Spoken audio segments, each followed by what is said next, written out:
Hello, welcome to Lemon Studios, where we talk movies, television, and wrestling. I'm, of course, Lemon himself, Zeke Lemon, and this is my review for the season 1 finale of It, Welcome to Derry. But before we get into that, let's get the house clean out of the way. Share, leave a like, comment, let me know your thoughts on It, Welcome to Derry, and of course, hit the subscribe button. It helps me grow into my YouTube career. I would greatly appreciate it. Now, all that out of the way, let's get into it, shall we? So, we've been really enjoying the show here, but our one concern was, the inevitable when the prequel-itis would kick in, right? Because we know, one, Pennywise isn't going to die this season. Two, we know some characters who aren't around when we get to the actual movie, since this is the timeline right before the movies happen, is that, well, some people got to go, and some people need to go in order to make sure some characters stay here, like Will, because, he's Mike's dad, so he has to stay. So where do we go? How is he going to stay here? I guess his parents are going to have to go here. I don't know. But wait, he's with his grandfather. So wait, why would they choose to stay here? Even if they make it out, does he get fostered into someone else to be, and then, that's the grandfather of Mike? I don't know. How are we going to play that? And again, Pennywise just isn't going to lose. He's not going to be able to escape Derry. And honestly, that whole military subplot, once that got revealed in episode 7, yeah, we're going to have him escape. It was just like, what? What are we doing? And then everything we did within that one, that was the biggest one that really felt like the prequel-itis, where I was just like, well, I know he's not going to escape. It was more about the other things. Okay, not all the kids are going to make it. I guess Marge is probably going to go. I don't really see her tie-ins, because why isn't she part of the movies whatsoever? And, for the most part, I really did enjoy it. I did enjoy the finale. The prequel-itis did not get to me that much. Now, granted, I was a little bit cranky because, the Cowboys lost, and I was at the game. So, y'all can only imagine. Y'all know how the games usually kind of affect my mood. But sometimes I'm able to watch an episode if the Cowboys lose. I'm like, what? That was a really good episode that kind of mellowed it out. And this episode did do that for the most part.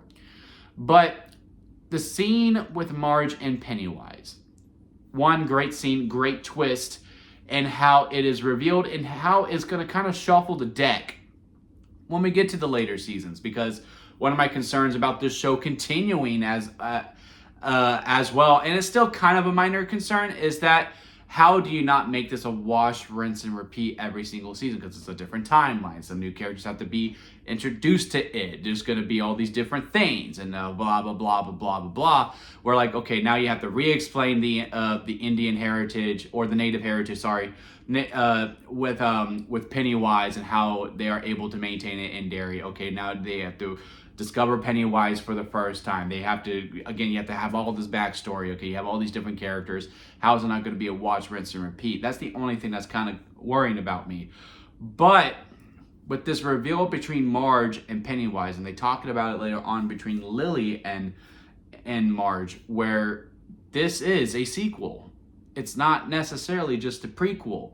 Because when she goes, your son is Richie, and Richie is going to kill me. He's going to beat me. But my death is also my beginning. And I also live in all timelines. So therefore, I have to get to you in order to stop him from being born. And therefore, I could probably still live and I could continue on past other timelines. And with that, the only thing that bugs me about it is that, well, why isn't she in play when it comes to when Richie is involved? Now, there is one caveat that we can think about, right?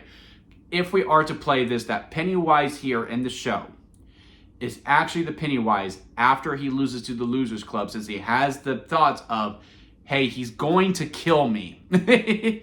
So therefore, I'm going to go back in time to get who his mom is when she is more scared and I could kill her. So therefore, when Richie's around, Marge never dealt with Pennywise whatsoever, right?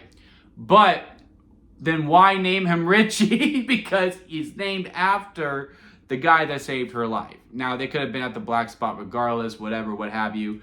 But, it's just that kind of thing that bugs me. Like, if this is so tight and so caveat, because if we are to play, okay, Will dies in the fire because Mike tells us that in the movie. All right, cool.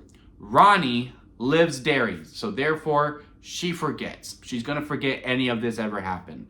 So therefore, all right, so there's the play right there. Also, there's the play that she does remember. She moves back to be with Will. She is the mother of Mike, and they both die in the fire. So there is that as well, right? Lily, who I think had the most bleakest ending, if my hunch is to be correct, is that she is Beverly's mom, and therefore 26 years later, because, you know, she's in the psych ward again, and you can imagine Lily's going to be in and out throughout for basically the rest of her life. It's 1 year until Pennywise comes back, and a la Stan cannot bear to face him again, and she stays in Derry, so it has been in her mind this whole entire time. She just can't bear to face this motherfucker again, so therefore she commits suicide. Okay, so that explains why Lily's not there, that explains why Will's not there, that explains why Ronnie's not there. Regardless that Marge knows her son's going to kill him, why isn't she more involved? And why isn't Pennywise attacking her later on, if that is truly the case? But again, I think the most thing that we could take to accept it a little bit more is that Pennywise here is not the Pennywise from the past. Even though he's in the past, he's the Pennywise that is after he loses to the Losers Club, and therefore I'm able to swallow it a little bit better. But yeah, Pennywise here, I love the getup. I really like the blood suit where it cuts off right here. Again, it's a good throwback to the native culture as well. I think that was pretty intentional with it. Again, he just looks so cool. He looks so menacing. He looks so threatening. He was very powerful here when that totem was broken. Okay, and then it also explains why that knife is no longer in play, because now it has to be a new barrier. I liked everything how it became about that to put it back into it. But again, that's where the prequel-itis comes into play a little bit, because I'm like, well, I know my heroes are going to succeed, but it was a good play for, okay, how can our good guys win without killing Pennywise, because Pennywise can't die, right? Because he doesn't die until later on. Okay, we'll make it about this totem, and it's all about recapturing the barrier, as opposed to, you know, as opposed to actually fighting Pennywise and bidding Pennywise, or if it's just saving a person, if you will. Now, you know, now it seems like as we progress, because it ends with It Welcome to Derry Chapter 1, and the plan is to go 3 chapters, is that in Chapter 2, he's going to go back even further, and he's going to face, okay, well, I couldn't kill Marge, so now I'm going to have to kill, you know, Bill's great-grandfather, or some shit like that, which is really interesting. Again, it makes the deck a little bit more fresh, where now I'm feeling like, okay, well, I know this person is going to live, I know this person is going to die, because now I know Pennywise, this is after him facing the Losers Club. It does make it a little bit more fresh. But again, overall, this wasn't the best episode to me. It's still very good. I mean, every episode on this show was really good for the most part. It's just once we got to hear the finale, I don't know if it was just the tampering of knowing, well, I know they're going to close the barrier. He's not going to be able to escape Derry whatsoever. Pennywise is doing a lot of cool stuff. He was saying some wild shit, too. I mean, when he was talking to the Major, going like, hey, I got to keep them really fresh because, you know, the dark meat is much more... I was like, what the hell? Like, that was a crazy line that he said. I liked everything we did with Dick as well. How we're making it very flown through within the whole Stephen King universe. He fights back. The voices calm down a hell of a lot more. He's like, yeah, I'm going to go to a hotel. How much trouble can a hotel really be? And we're all sitting there like, you have no idea what you're about to get yourself into, bud. So he heads off into The Shining. And again, seeing how everything made sense when we got to It Chapter 1 was really, really, really good. Because I was like, well, Will has to stay. How is he going to stay? The parents lived? Like, again, I thought this was going to be a bleak ending. I thought the mom was going to die. The dad, I was like, okay, I'm pretty sure he'll die. Maybe he'll get fostered into somewhere. And then that's where, you know, the grandfather comes into play. And he gets, like, fostered into a farm. Because why else would he be able to stay? Oh, the parents live. Okay, how are we going to play this? And then here comes Rose saying, hey, I can't live here no more. It's just too hard. Which it also explains why she isn't fighting Pennywise in the movies as well. Because she moves, because she lost too much. And so therefore she completely forgets everything. And she leaves the farm to them. Okay, cool. and then we continue on over there. But I guess that also explains why isn't Mike's grandfather, Will's dad, not fighting Pennywise with them, knowing, hey, it's been 27 years, he's starting to run amok.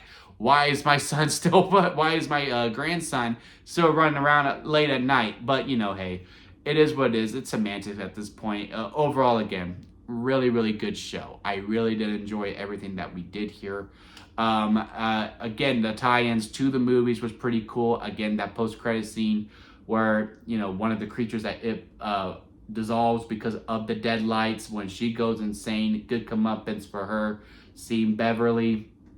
And, she's when she turns around, she looks at her and goes, oh, no one in Derry stays dead. And, she has that smile because it's starting to come back, and he's going to use that form to Beverly in It Chapter 1 as well.